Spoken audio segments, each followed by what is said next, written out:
Morning friends, let us see today's question.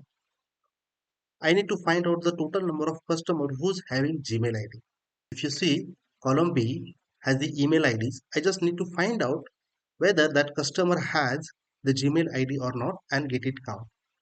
So what I'll do, I'll write a formula.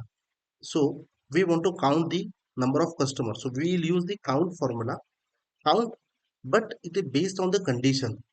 So condition is that it should have the Gmail ID. Okay.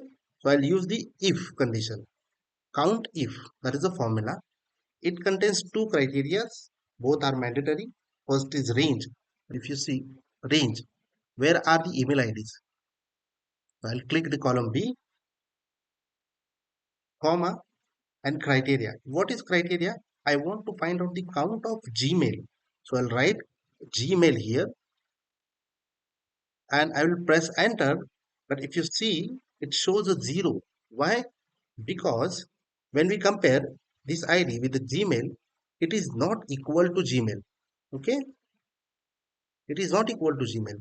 If we try to find out the count over here, it will give a correct count. Count if in this range, I want to find out Gmail.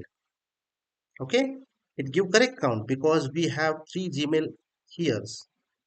So what exactly count ifs criteria does? It matches directly with the value. When we try to compare both value, this email ID contains Gmail. Okay, so I need to find out whether this value contains a Gmail somewhere, whether it is in start, end, anywhere, no matter. Okay, so what I'll do, I'll enter a star in front of and star in end.